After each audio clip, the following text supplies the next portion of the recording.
여러분, 오늘도 막혔죠? 제가 시원하게 뚫어드리겠습니다. 여기는 시설 뚫어뻥입니다. 오늘은 아파트, 오피스텔, 상업용 빌딩 등 어디를 가든 공통적으로 흐르는 피 같은 돈, 바로 관리비 이야기를 해보려고 합니다. 여러분이 매달 꼬박꼬박 내는 관리비 과연 어디로 가고 있는지 제대로 알고 계십니까?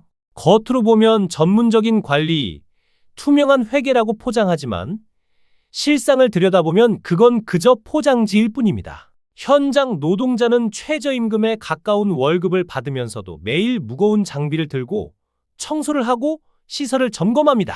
그런데 그 위에 앉아서 돈만 챙기는 업체가 있습니다. 조선시대 봉이김선달 아시죠? 팔 수도 없는 대동강 물을 팔아 웃음거리가 된 인물입니다. 지금 아파트, 오피스텔, 상업용 빌딩 등에서는 봉이김선달의 후예들이 입주민의 돈을 중간에서 빼먹으며 활개를 치고 있습니다.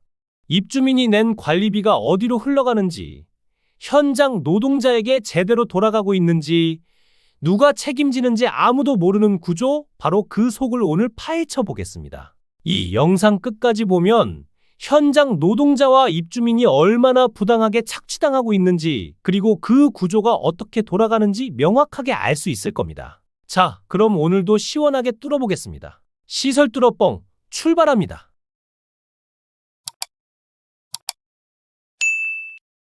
봉이김선달식 장사 위탁관리 구조. 입주민이 내는 관리비 중 많은 부분이 실제로 현장 노동자에게 가지 않습니다. 겉으로는 전문성, 사고 시 보험이라는 명목을 내세우지만 실제 목적은 중간에서 이윤을 챙기기 위함입니다.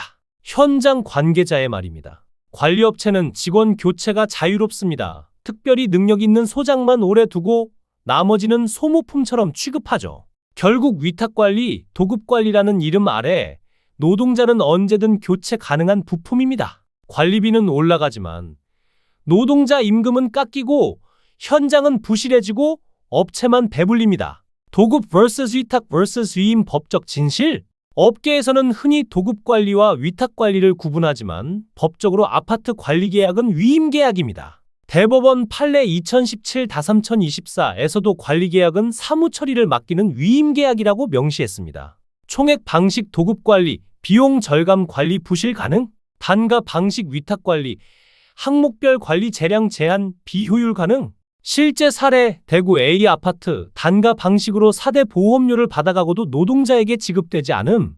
결국 입주민과 노동자는 피해, 업체만 이익을 챙기는 구조입니다. 노동자 착취 구조. 현장 노동자들은 이렇게 말합니다. 우린 소장이 아니라 업체 영업사원이다. 경비원, 미화원, 전기 기계 기사 전부 간접 고용. 업체는 직업소개소와 다를 바 없는 구조? 입주민은 관리비를 더 내지만 노동자는 제값을 못 받음. 실제 사례. 서울 한 아파트 외주업체가 임금체불로 처벌, 노동자 월급 수개월 미지급. 부산 B 아파트 관리비에서 퇴직금 명목돈을 받아놓고 직원에게 미지급, 민사소송으로만 해결. 외부 영역과 직접 고용 비교. 외부 영역 비용 절감, 전문성 저하, 잦은 인력 교체. 직접 고용 장기 근속, 전문성 축적, 안정적 근로환경. 법적 대응과 현실 문제, 명백한 관리비 횡령, 임금체불 사건 존재, 형사소송에서는 무혐의 처리, 민사로만 돌려받는 구조, 책임 소재 불분명, 관리사무소 vs 업체 vs 입주자 대표회의, 현장 노동자의 전문성도 무시됩니다. 대기업 명퇴 후 기술 공부해 온 분들도 현장에선 아무나 할 수 있는 일로 취급됩니다. 아파트 vs 오피스텔 착취 구조, 아파트 입주자 대표회의 위탁업체 현장 노동자, 오피스텔 관리사무소 위탁업체 현장 노동자, 오피스텔 관리비가 2에서 3배 높지만 노동자 처우는 더 열악, 관리위원회 감시 기능 부족 업체 재량 확대 노동자 피해 심화, 확장 클로징 시설 뚫어뻥 아이덴티티. 오늘 이야기를 한 줄로 정리하면 위탁관리 이꼬르 직업소개소 플러스 봉이김선달 장사입니다. 없는 것을 있는 것처럼 포장하고 사람을 팔고 돈을 빼먹고 피해는 항상 노동자와 입주민에게 돌아갑니다. 관리비는 단순한 돈이 아닙니다. 여러분의 땀과 생활비, 노동자의 노고가 섞인 소중한 자원입니다. 그런데 이 돈이 중간에서 허공으로 사라진다면 누가 책임지겠습니까? 시설 뚫어뻥은 분명히 말합니다. 이 구조는 개선이 아니라 청산돼야 합니다. 입주민이 주인 되는 아파트, 노동자가 정당한 대가를 받는 현장, 그게 진짜 공동체이고 진짜 안전입니다. 여러분, 어떻게 생각하십니까? 괜찮다. 지금도 잘 돌아간다라고 느끼십니까? 아니면 이건 바뀌어야 한다라고 느끼십니까? 댓글로 의견 남겨주세요. 한 분 한 분의 목소리가 모여야 이런 구조가 바뀔 수 있습니다. 다음 방송에서는 위탁관리 구조 속 실제 충격 사건을 하나하나 파헤쳐 보겠습니다. 뉴스에 몇 줄 나오고 묻혀버린 사건들, 저는 끝까지 쫓아가겠습니다. 오늘도 시설 뚫어뻥이었습니다. 막힌 현실, 골문 문제, 제가 끝까지 시원하게 뚫어드리겠습니다. 다음에 다시 뵙겠습니다. 감사합니다.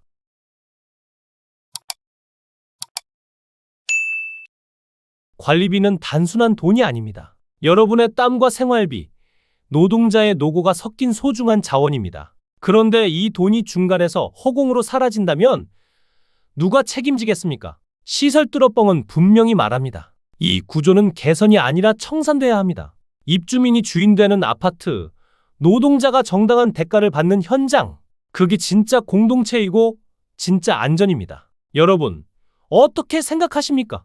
괜찮다. 지금도 잘 돌아간다라고 느끼십니까? 아니면 이건 바뀌어야 한다라고 느끼십니까? 댓글로 의견 남겨주세요.